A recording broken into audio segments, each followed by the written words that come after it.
Olá, a partir de agora pela sua TNH1 TV, mais um programa Saúde e Você. O programa de hoje é especial. Vamos entrevistar o Dr. Henrique Ibsen, oftalmologista. Muito obrigado por estar aqui conosco, doutor. É um prazer estar aqui, Hélio, e poder esclarecer para os telespectadores algumas dúvidas sobre a saúde ocular. Doutor, eu convido o senhor agora para sentar, para falarmos aqui das doenças oftalmológicas, não é isso? Qual a importância, doutor, dos exames oftalmológicos? Na realidade, desde o nascimento, é necessário que se faça o exame oftalmológico. Temos aquele famoso teste do pezinho, que é para ver algumas doenças sistêmicas da criança, e também temos o teste do olhinho, que é um teste importante para determinar alguma alteração na retina e até tumores oculares nas crianças. Doutor, o exame de fundo do olho é um exame muito importante, né? Quais são as patologias que poderão ser identificadas nesses exames? Veja só, no exame oftalmológico, a gente começa com o exame inicial, que é a acuidade visual. Com essa acuidade visual, daí a gente já começa a observar algumas alterações visuais, né, nesse paciente, e partimos aí obrigatoriamente para o exame de fundo de olho. No exame de fundo de olho temos algumas patologias que podem ser identificadas, como retinopatia diabética, retinopatia hipertensiva, algumas doenças como uveites, que também são doenças de reflexos sistêmicos também, né, como a diabetes, a hipertensão, alguma doença generalizada que pode causar uma uveíte, que é uma inflamação das camadas internas do olho, entendeu? E o exame de fundo de olho ele é primordial no exame de consulta oftalmológica. Até mesmo, doutor, o senhor pode identificar problemas neurológicos na pessoa, na verdade? De que forma isso acontece? Sem dúvida. Nós temos algumas alterações no exame de fundo de olho, que é através da visualização do nervo óptico, certo? Uma palidez do nervo óptico pode suspeitar de uma neuropatia óptica, certo? De esclerose múltipla, que é uma doença que acarreta todo o organismo do cidadão nas mulheres. E nós temos também, podemos diagnosticar não só através do exame de fundo de olho, como exame de campo visual. No exame de campo visual também podemos detectar algumas alterações neurológicas.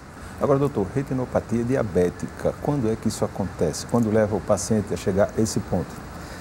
Veja só, o descontrole do diabetes, no caso, um diabetes completamente descompensado, ele consegue desenvolver no fundo do olho, na retina, uma doença chamada retinopatia diabética, como você falou. Mas isso acontece por uma negligência do próprio paciente, às vezes até um diabetes realmente difícil de controlar, certo? Porque quando se tem paciente sendo diabético, você tem um controle desses níveis glicêmicos, dificilmente você vai ter um problema como retinopatia diabética. Glicemia elevada também prejudica a visão? Sem dúvida. A alteração da glicemia, o que é que acontece? A retinopatia diabética e também o que a gente chama de alteração realmente de acuidade visual. Com um quadro de hiperglicemia,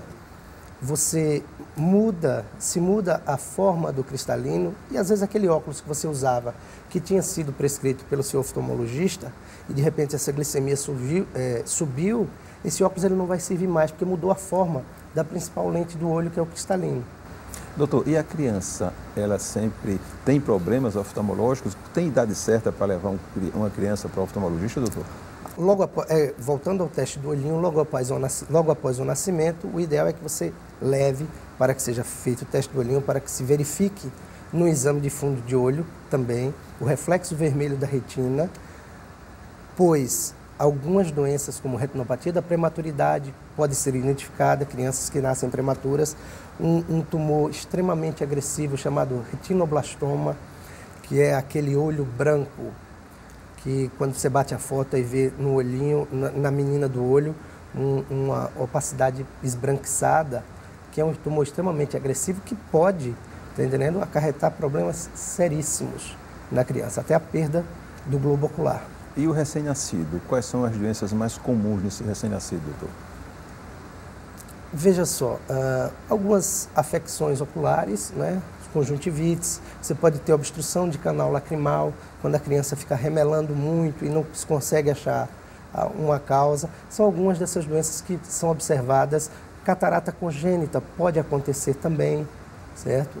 Aí o branco do olho pode não ser por causa do tumor antes relatado aqui, mas pode ser uma catarata que deve ser retirada com urgência, porque senão não há o desenvolvimento das células para haver maturação da visão e aquela criança fica com déficit visual importante. Efetivamente falando, quais são as doenças que prejudicam a visão? Veja só, as doenças sistêmicas mais comuns que prejudicam a visão seria principalmente o diabetes, né?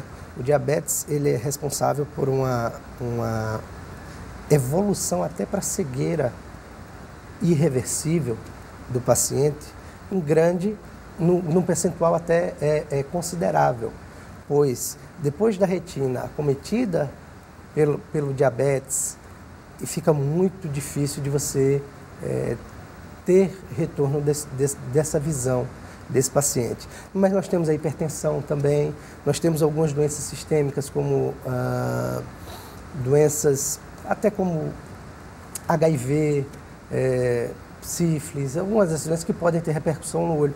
Doenças intestinais, como a toxoplasmose, a toxocaríase, que é uma doença que é proveniente do cachorro, toxoplasmose do gato, porque o germe, na realidade o verme, ele migra e vai para se alojar na retina, causando uma lesão, dependendo do local, pode levar até uma cegueira. Você está na TNH1 TV, o programa é Saúde e Você. Entrevistamos hoje o Dr. Henrique Ibsen, ele é oftalmologista. Doutor, aquela pessoa que está de bem com a vida, andando na rua, sem proteção nenhuma, cai um cisco no olho dele, o que ele deve fazer? A primeira coisa que ele deve fazer é procurar um serviço hospitalar, oftalmológico, para que esse cisco seja retirado. Não deve ir à farmácia e pegar colírios, porque às vezes mascara o sintoma. O olho ele é muito sensível, então qualquer coisa que afete o olho, que atinja o olho como corpo estranho, você vai ter um incômodo muito grande. E não deve jamais ter que esperar para o outro dia, para 2 dias, isso vai melhorar, isso vai passar. Não é uma boa, porque essa lesão pode se agravar. Então a primeira coisa que ele deve fazer é, com urgência, procurar um serviço de oftalmologia para, se for um corpo estranho que estiver alojado, fazer a retirada desse corpo estranho, porque isso pode levar a infecções e agravar mais o quadro dele. Coçar os olhos, existe a maneira correta para coçar os olhos? Na realidade, não se deve coçar os olhos, né? Existe quadros alérgicos onde os pacientes realmente coçam em demasia os olhos, que você pode evoluir para uma doença chamada ceratocone, entendeu? Então, não se deve coçar os olhos, em hipótese alguma, e qualquer quadro desse alérgico deve ser encaminhado para o seu médico oftalmologista para que ele evite que essa coceira se inicie, porque coçar, quando você tem vontade de coçar, é difícil a gente segurar a vontade, né? Mas o ideal é que você não coce os olhos. Agora, doutor, me fala uma coisa, o assinante está curioso, né? O leite materno, ele cura conjuntivite? Não, na realidade não, né? Existe muito essa crença, né, dos nossos avós, bisavós, que o paciente, a criança com conjuntivite pinga um leite, uma coisa, tem história de limão, então muito pelo contrário, principalmente limão, né? São substâncias ácidas que podem até piorar, né? Paciente, criança com conjuntivite ou qualquer pessoa, ela não deve também ir à farmácia e comprar colírios sem uma prescrição, sem orientação médica, né? Porque existem alguns colírios, como corticoide, usados indiscriminadamente, que podem ter repercussões negativas para o olho. Agora, o glaucoma, um mal também que acomete milhões de pessoas, pode ser evitado? Veja só, o glaucoma ele acomete em torno de 2% da população mundial. Em Alagoas temos mais ou menos 900 mil, no Brasil temos mais ou menos 900 mil portadores de glaucoma. Em Alagoas, 2% da população 3 milhões de habitantes, são 60 mil, mais ou menos. É isso? Exatamente. Acho que é mais ou menos isso. Então, o glaucoma, depois de instalado, você não tem como curar a doença. Você tem como controlar essa doença e que o paciente tenha uma qualidade de vida visual tranquila, fantástica, né? Desde que seja diagnosticado, o ideal é que se diagnostique precocemente, certo? Se você já tem casos de glaucoma na família, deve ser investigado para que, com o tratamento precoce, essa doença não evolua e não evolua para a perda visual, que esse é o caso mais grave. O glaucoma é uma doença que, se evoluído para a perda de visão, ele é irreversível. Você não tem como recuperar o que foi perdido. Então, deve-se procurar sim.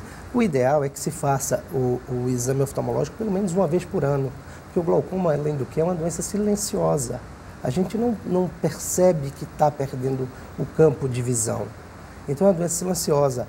Você deve procurar o seu oftalmologista pelo menos uma vez por ano para que seja feito um exame completo, detalhado, para que possa ser diagnosticado precocemente uma doença como o glaucoma, por exemplo. Então, descoberto no início, tem como controlar essa doença? Controlar essa doença e ter uma qualidade visual, uma qualidade de vida muito boa. O sol prejudica a visão também? O sol em excesso prejudica todo o organismo, né? Existem algumas doenças provocadas pelo sol, não é muito comum. Nós temos algumas maculopatias solares, certo? Os raios ultravioletas, eles conseguem afetar lá na retina. Não é muito comum que isso aconteça, mas o ideal é sempre que você tenha um óculos com proteção ultravioleta, contra raios ultravioletas, até para proteger a sua visão. E a partir de que horas o sol começa a prejudicar a visão? Tem essa questão também, né? Tem, é aquele horário de maior pico, né? Depois das 10 até as 4 horas. Quer dizer, hoje nós estamos num verão assim impressionante, onde a água que você abre, ela está quente, não é verdade? Então, principalmente o horário de meio-dia, um horário de meio-dia às 2 é um horário muito perigoso. E o banho? Aquelas pessoas que costumam entrar no banho com os olhos abertos, podem trazer problema também para a visão? Veja só, tem algumas pessoas que são mais sensíveis, né? Sabão, sabonete, shampoo, quando você toma banho de olho aberto e tal, e você pode causar algum tipo de alergia. Mas assim, a água em si, ela não faz mal aos olhos. Todos os colírios são iguais ou realmente o colírio é uma coisa muito benéfica para os olhos? Nós temos vários tipos de colírio para serem usados. Nós temos colírios para glaucoma, colírios antibióticos para infecções, colírios anti-inflamatórios como corticoides, que são anti-inflamatórios hormonais e não hormonais, certo? Que devem ser prescritos só em extrema necessidade. Então, os colírios não são iguais. Você não pode estar pegando qualquer tipo de colírio e estar pingando no olho desnecessariamente. Sempre com orientação médica, que é o ideal para que você não prejudique a sua saúde.